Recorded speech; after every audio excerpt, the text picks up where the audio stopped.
So, there's a lot of chatter about a general manager. What would their duties be? Look, it's going to be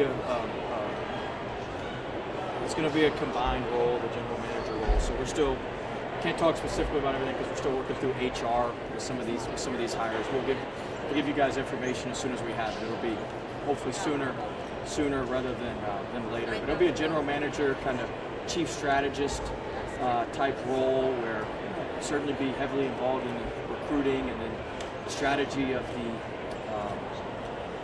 putting the team together and how all of the parts and pieces fit together. Well, you talked a lot about just a quick turnaround and your confidence in that. Why are you so confident you can get this program back on track? Because we got everything we need to compete and win, and we got everything we need, and we've got the relationships and the resources to get the players. And so I mean, this is a players' game. I mean, it's the horse, it's not the jockey. All right. I mean, you're only as good as the players, and so we've got everything that we need to go attract the best players in the country. And starting tomorrow morning, that's what we're going to go do. What's the first order? So the first order of business, I got to finish the staff. We got to finish the staff.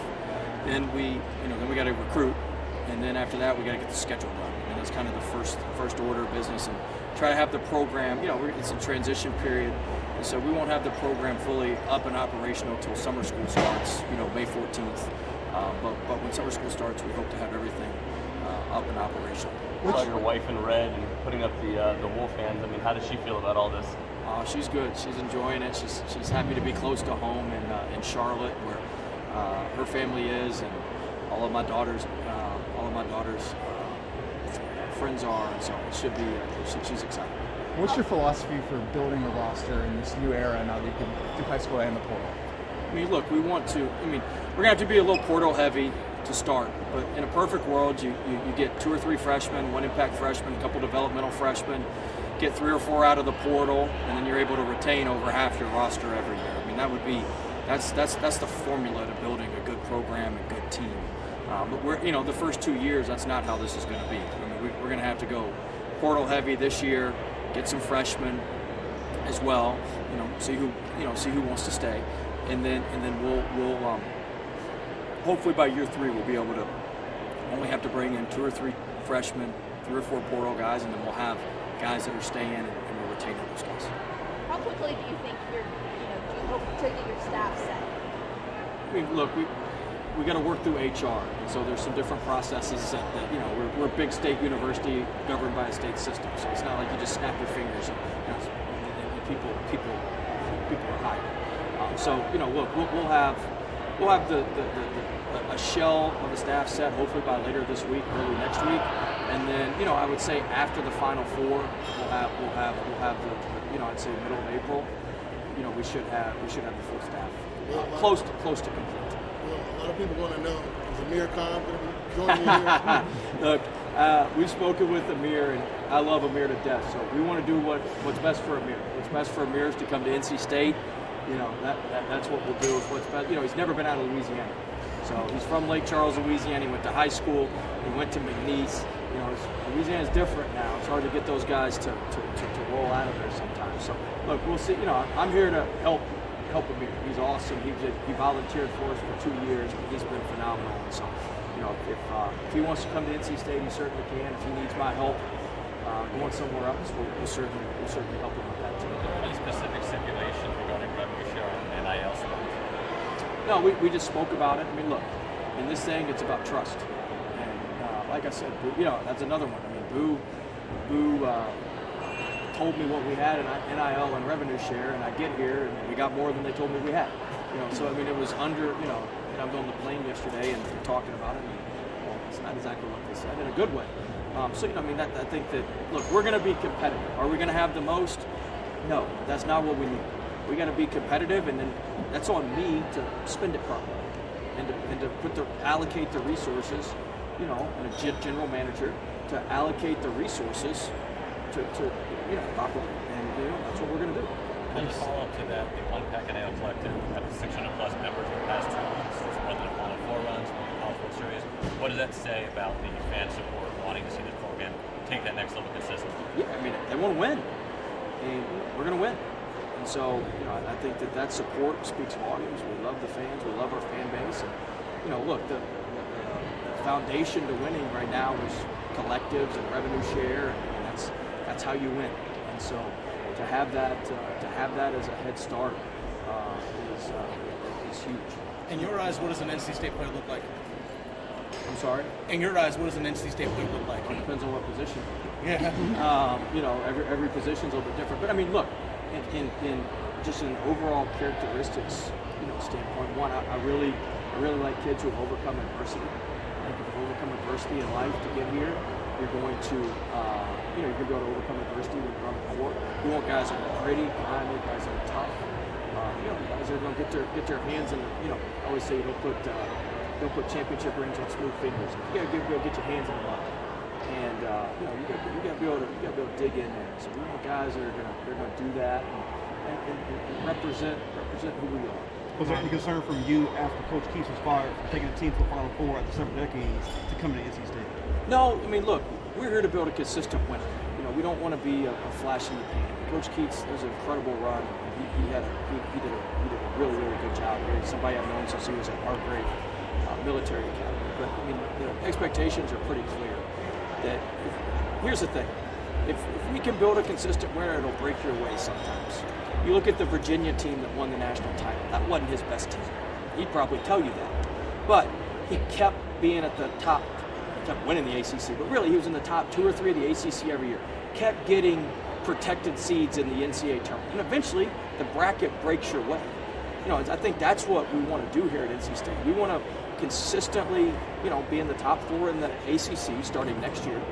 And then we want to consistently get good seeds in the NCAA tournament. If we do that, for 5 straight years, one of those years is going to break our way.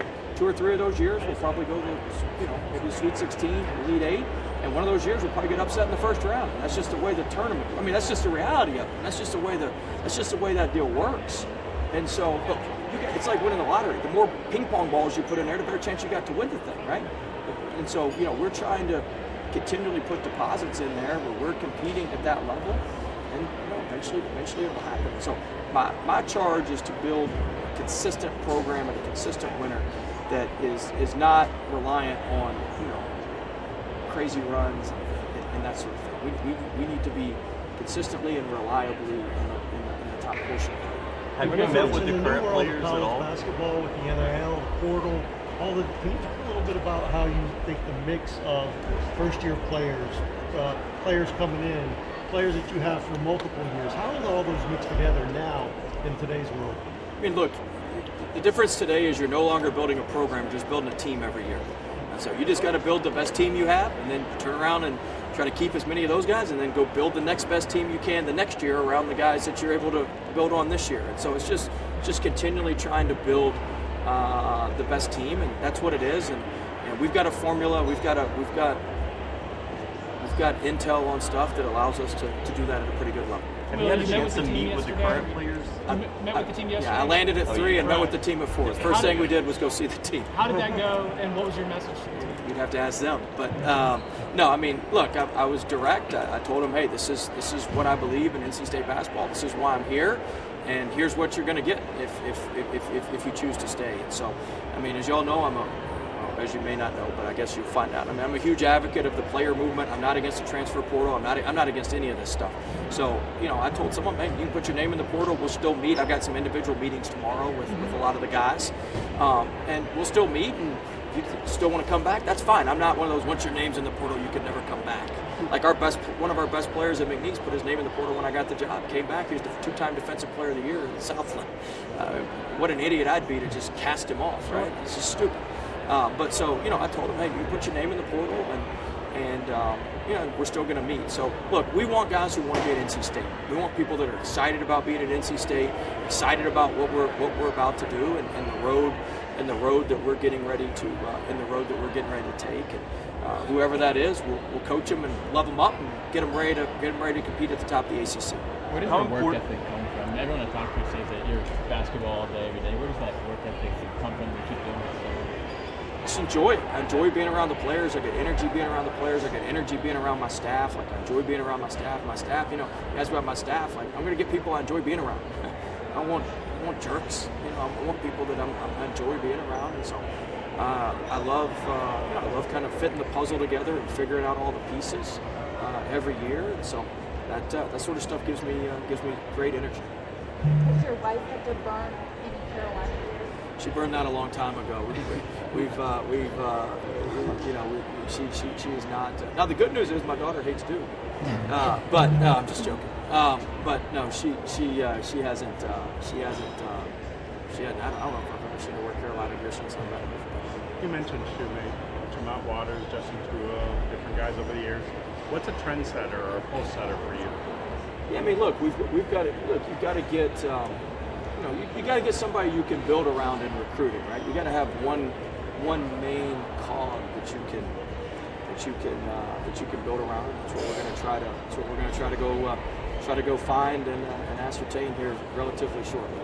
Will, how have you learned to balance confidence and confidence? This is the last one.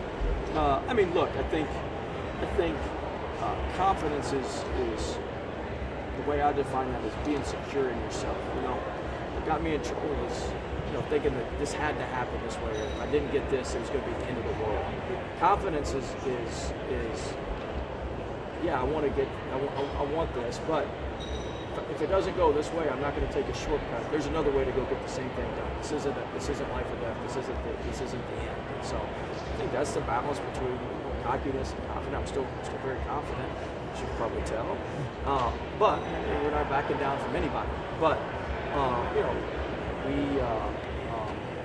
we're not gonna blur any lines. We're not gonna think that we're invincible and that everything's just gonna work. Thanks, Coach. Thank you. Thank you. Congratulations. Thank you. Thanks everyone for coming. If you need anything, please email me, text me what you guys need. Appreciate it. Thanks, Craig. Coach, if there's anything you or your staff need about the history of the program, any of that kind of stuff. Thank you. Thank you.